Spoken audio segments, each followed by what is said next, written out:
back to the Sermon on the Mount. You have heard that it was said, an eye for an eye and a tooth for the tooth. But I tell you, do not resist an evil person. So I want to point out this thing of resist first.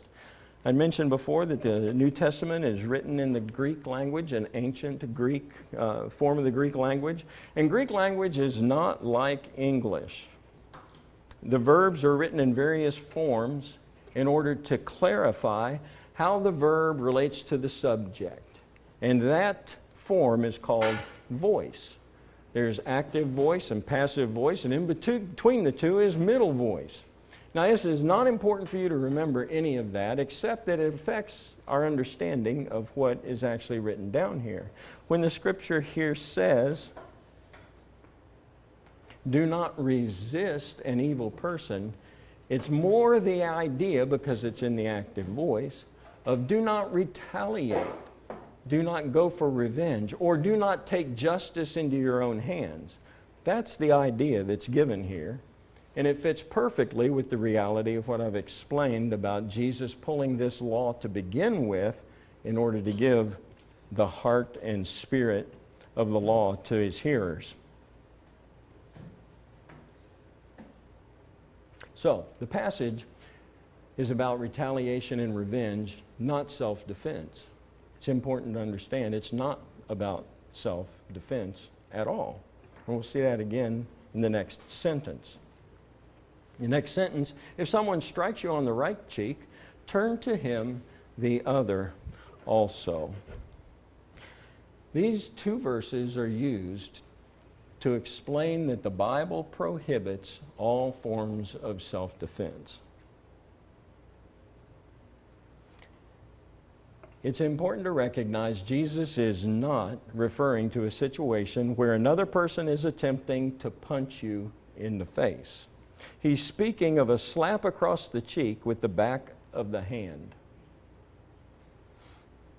In Jesus' day, a slap to one's face was considered a gross insult and was among the most demeaning acts one could inflict on another person. Now, if I said to you, man, that dude just gave me the finger, you would know immediately that I'm not talking about the index finger or the ring finger or the pinky. Now, how do you know that? Well, you know that because we all know that the middle finger insult is about the middle finger. And whenever you say, that guy just gave me the finger, everybody knows what you mean. Well, it was the exact same way in Jesus' day with this particular insult. You notice he points out particularly the right cheek. If someone hits you on the right cheek, that's because that's how this insult was done. The right hand across the right cheek. And everybody knew it, just like here, everybody knows what I mean when I say, he gave me the finger.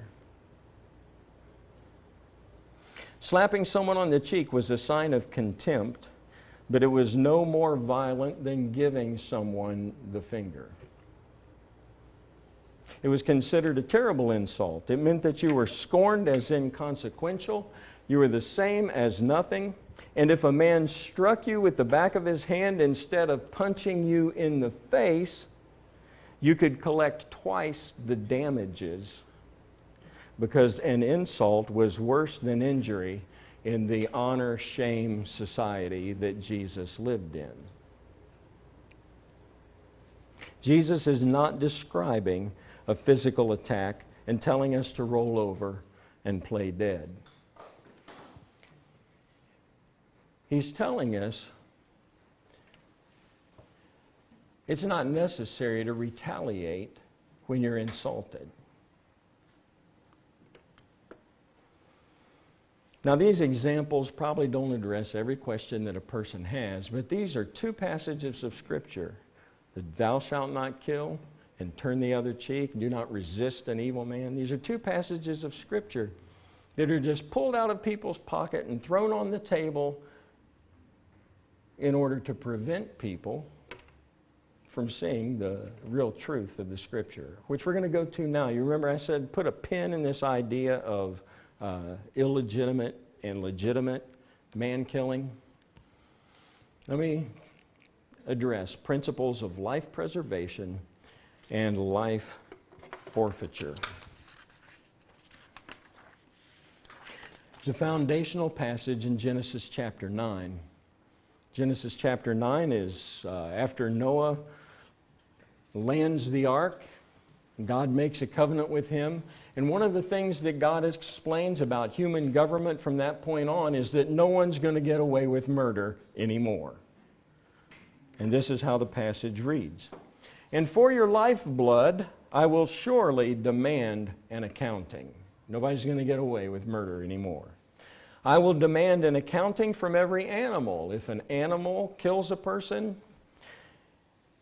it would be slain. And from each man, too, I will demand an accounting for the life of his fellow man. Whoever sheds the blood of man, by man shall his blood be shed. For in the image of God has God made man. Legitimate man killing is connected to someone illegitimately killing a man or woman, a human being.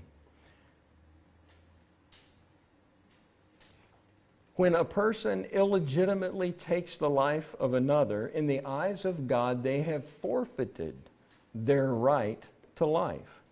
Now, what's important to see also in this passage is at the very end, God doesn't say it's because they're especially important, it's because they're rich and shouldn't be killed, it's because they're a doctor and are saving lots of people and they shouldn't be killed. He doesn't connect this command for capital punishment to anything except for man is created in the image of God.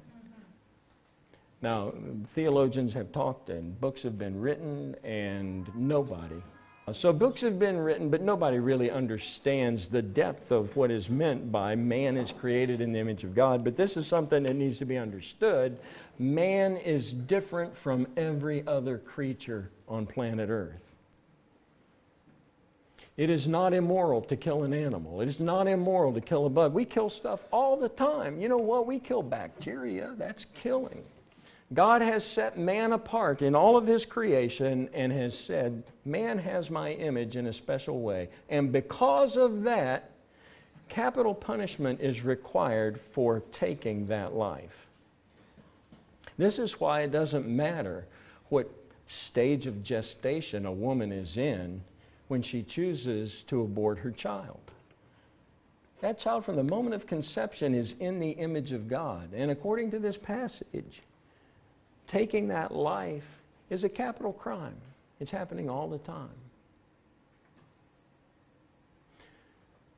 This is the foundational passage to understanding life forfeiture and the importance of preserving human life. However, there's more than just, let me say it this way as it is on the slide. Legitimate man killing is seen throughout the Scriptures. As an example, Leviticus chapter 24. Say to the Israelites, if anyone curses his God, he will be held responsible. Anyone who blasphemes the name of the Lord must be put to death. The entire assembly must stone him, whether an alien or native born. When he blasphemes the name, he must be put to death. Now, it's not my goal to explain blasphemy here. All I want to do is say there is legitimate man killing seen in the Scripture. Of course, Israel was under a theocracy with where God is the head and God's rules, God's law, are part of the arrangement. And God worked into society the importance of preserving human life. You can see the very last verse. If anyone takes a life of a human being, he must be put to death. But it's worked into the society in such a way that there is an obvious concern on the part of God that human beings and their lives be preserved in many ways. Take a look here. Deuteronomy chapter 22. When you build a new house, make a parapet or a little wall around your roof, so that you may not bring the guilt of bloodshed on your house if someone falls from the roof. Worked into the society, preserving life is important. Exodus chapter 21. If, however, speaking of a bull or an animal that attacks human beings, if the bull has been in the habit of goring the owner, and the owner has been warned but has not kept it pinned up, and it kills a man or a woman, the bull must be stoned and the owner must be put to death. That sounds serious. You know, your pit bull attacks somebody and rips their throat out. In the Old Testament, that would have been a capital crime on you. Now, the good news is there was a way of escape. However, if payment is demanded of him, he may redeem his life by paying whatever is demanded. These laws are given to help us see that God holds human life in high regard. And we are commanded to live in such a way that we are preserving human life. Here's a handful of passages that touch on the idea of protecting human life from wicked activity. Rescue the weak and needy, deliver them from the hand of the wicked. From Proverbs chapter 24. Rescue those being led away to death. Hold back those staggering towards slaughter. Proverbs 25.